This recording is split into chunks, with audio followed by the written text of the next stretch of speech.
Un écran OLED sur un ultra portable à moins de 1000 €, c'est ce que nous propose Asus avec le ZenBook 13 OLED. On va voir ce que ça donne et je pense qu'on va en prendre plein les yeux, et avec l'OLED, c'est une certitude, hein. Attention, accrochez-vous, c'est parti.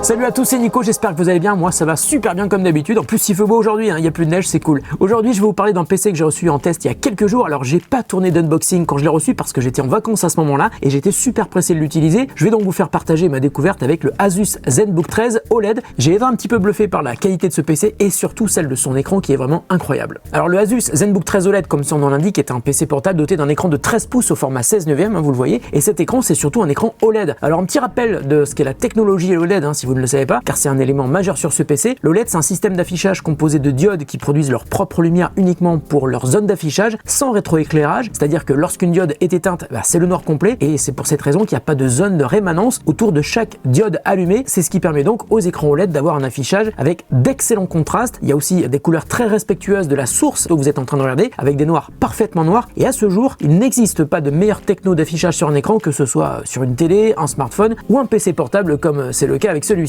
Alors il y a une info importante à noter, c'est que c'est Asus qui a démocratisé l'OLED sur les PC portables en étant le premier constructeur qui a commencé à proposer des machines équipées d'écran OLED et vendues sous la barre des 1000 €. Ce qui est vraiment intéressant car l'OLED c'est une techno haut de gamme pour l'affichage et pour des PC qui sont généralement vendus plus cher que des PC avec des écrans LCD. C'est un petit peu le même principe que sur les télés d'ailleurs. Sur un écran OLED, tout ce que vous allez regarder bénéficiera d'une qualité d'affichage absolument sublime et c'est donc parfait lorsque vous regardez un film au fond de votre lit. C'est aussi parfait quand vous faites de la retouche photo et bien sûr quand vous regardez nos vidéos sur YouTube. D'ailleurs, si vous n'êtes pas encore abonné, il est temps de le faire, cliquez juste en bas. Et puis surtout, n'oubliez pas d'activer la cloche de notification, cela vous permettra d'être averti dès que nous sortons une nouvelle vidéo. Alors avec l'OLED, on a un confort de lecture et de visionnage qui se voit immédiatement, et après avoir regardé du contenu sur un écran OLED, il est quand même super difficile de revenir sur un écran qui n'est pas OLED. D'ailleurs, et ça me fait le même effet à chaque fois, je monte mes vidéos avec un écran LCD, et quand je les regarde sur un écran OLED, tout est plus beau. Et donc merci Asus de m'avoir permis de me rendre compte que j'ai été aussi beau gosse. Alors le deuxième point fort de ce PC, c'est son design. Tout d'abord, il est ultra fin, vous le voyez, il fait 13,9 mm d'épaisseur et puis il est aussi super léger, à peine 1 kg. Ça permet de le transporter vraiment partout très facilement. C'est le genre de PC que quand tu le mets dans ton sac à dos et que tu pars et que tu te dis mince, je crois que j'ai oublié mon PC parce que mon sac ne pèse rien, en fait il est dedans.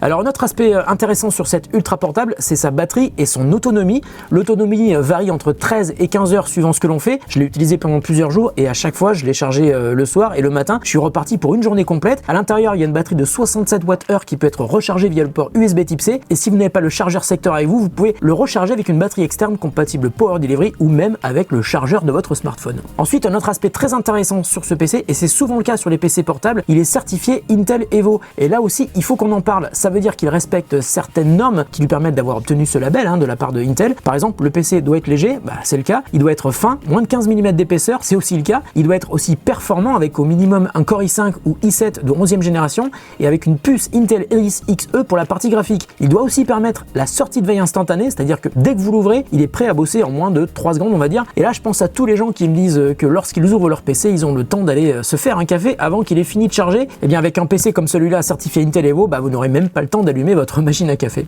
Alors au niveau de la connectivité, le Asus ZenBook 13 OLED est aussi Wi-Fi 6, ce qui est une autre certification requise pour obtenir le label Intel Evo. Et comme je vous le disais juste avant, il doit être capable d'être rechargé grâce à son port USB Type C. La charge rapide permet ici de récupérer 60% de batterie en moins de 50 minutes. Bon, en gros, pour faire simple, si un PC affiche la certification Intel Evo, c'est un PC performant, léger, et généralement, un PC certifié Intel Evo dépasse les 1000 €. Là, on est sur une machine à 899 € avec un écran OLED, et ça, franchement, c'est assez fou. Et au-delà de la partie technique, il y a pas mal de petits trucs qui m'ont beaucoup plu, des détails dont il faut absolument que je vous parle. Alors tout d'abord, regardez, le touchpad est gigantesque, il est super large, très confortable, et puis il y a un petit secret, il se transforme en pavé numérique. J'avais déjà vu ça sur un portable Asus. Je trouve que c'est une excellente innovation qui est surtout intéressante sur les ultra portables où chaque centimètre est important pour garder un PC compact. Alors le petit secret de Asus, ça s'appelle le numpad. Pour l'activer, regardez, c'est super simple. Il suffit d'appuyer sur la petite zone en haut à droite et le touchpad se transforme par magie en pavé numérique qui apparaît intégré dans le touchpad, et ça devient donc le numpad. Alors si vous passez du temps à remplir des tableaux Excel, eh bien vous gagnerez un temps non négligeable pour bosser avec ce PC.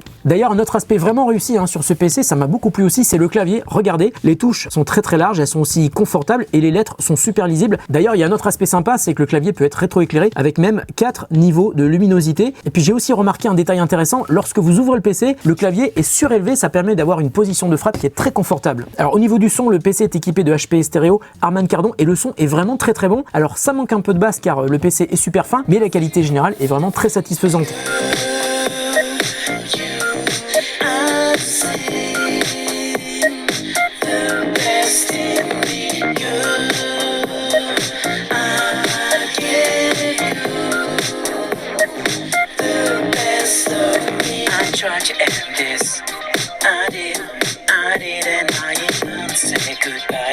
But I couldn't make this happen. I tried to fly away.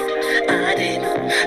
Et puis sur ce PC, on a aussi une application très complète qui s'appelle MyAsus qui permet d'accéder aux paramètres du PC, par exemple de voir si tous les drivers sont à jour. Vous pouvez aussi personnaliser plein de réglages pour changer le comportement du PC, par exemple le niveau de performance entre le mode pleine capacité, le mode équilibre et le mode durée de vie maximale qui va certes ralentir le processeur mais qui va évidemment lui donner une beaucoup plus grande autonomie. Alors de la même manière, vous pouvez aussi personnaliser le mode de ventilation avec par exemple le mode performance où vous entendrez logiquement beaucoup plus souvent le ventilo mais qui va vous permettre de le refroidir de manière assez efficace car j'ai remarqué que ce PC chauffe pas mal, même quand on le recharge. Vous pouvez également changer la tonalité de couleur pour réduire la lumière bleue qui peut être fatigante après plusieurs heures d'écran ou si vous utilisez le PC le soir. Bon alors après quelques jours d'utilisation, je n'ai pas réussi à trouver de défaut rédhibitoire sur ce PC, mis à part le fait qu'il chauffe un petit peu si on ne met pas les ventilos à fond et le bruit des ventilos peut être fatigant s'ils sont réglés au max, c'est assez logique. En revanche, vous n'aurez pas besoin de toute la puissance du PC tout le temps, hein. Par exemple pour regarder un film, vous pouvez le mettre au niveau moyen et pour ma part j'ai toujours laissé les ventilos dans le mode le plus silencieux possible et j'ai fini par les oublier complètement. Et puis un autre détail, ça m'a un petit peu gêné, il n'y a pas de prise casque sur ce PC. C'est bizarre parce que d'un côté Asus a eu la place de mettre un port HDMI plein format, donc j'ai pas trop compris ce choix. En revanche, Asus livre un adaptateur USB type C vers prise jack si vous avez besoin de brancher des écouteurs filaires ou un casque audio. Et puis autre point qui peut être un inconvénient pour certaines personnes, l'écran OLED. C'est vrai qu'il est sublime, mais le format 16 neuvième dans une taille de 13 pouces, c'est surtout dédié aux personnes qui ont besoin d'un PC ultra compact pour bosser ou regarder des vidéos en déplacement. Je vous conseille quand même d'investir dans un bon écran externe si vous bossez chez vous ou au bureau. D'ailleurs, le Asus ZenBook OLED est équipé de 2 ports Thunderbolt 4, ce qui vous permet par exemple de brancher un écran externe en USB type C. Et puis autre point positif, je vous l'ai dit, et franchement sur un PC aussi fin c'est rare, il est aussi équipé d'une sortie HDMI plein format que vous pouvez donc utiliser là aussi pour brancher le PC sur un écran externe. À noter qu'il embarque aussi un slot pour carte micro SD, donc un PC super complet au niveau des connectiques et des entrées. Et pour finir, une info intéressante, et là aussi c'est pas toujours le cas, ici j'ai la config Core i5 de Intel, il existe aussi un Core i7, mais Asus propose aussi des versions avec processeur AMD pour la même machine. Je trouve que c'est assez cool de proposer autant de choix de config sur un PC autour de ses deux points forts, son écran OLED et sa portabilité. D'ailleurs, en plus de laisser autant de choix sur les processeurs, faut rappeler que Asus est la marque qui propose le plus de références de PC portable avec écran OLED. Renseignez-vous, vous verrez que je raconte pas de conneries. Bon, en conclusion, j'ai passé plusieurs jours avec un PC portable ultra compact, très agréable à utiliser et surtout avec un avantage évident, c'est son écran OLED et le tout pour un tarif de 899 €. Donc merci Asus de m'avoir prêté le Asus ZenBook 13 OLED. Donc si comme moi le Asus ZenBook 13 OLED vous intéresse, je vous mets des liens en description de la vidéo vers plusieurs types de configs différentes proposées par Asus. Prenez soin de vous et de ceux que vous aimez. On se retrouve très bientôt sur The Grand Test. Salut à tous et à toutes et bonne journée. Et moi je vais retourner finir le film que j'ai commencé hier soir. Je préfère le regarder sur mon petit écran OLED que sur ma télé qui est derrière et qui elle n'est pas OLED. Ça sera plus petit mais ça sera bien plus beau. Allez, salut.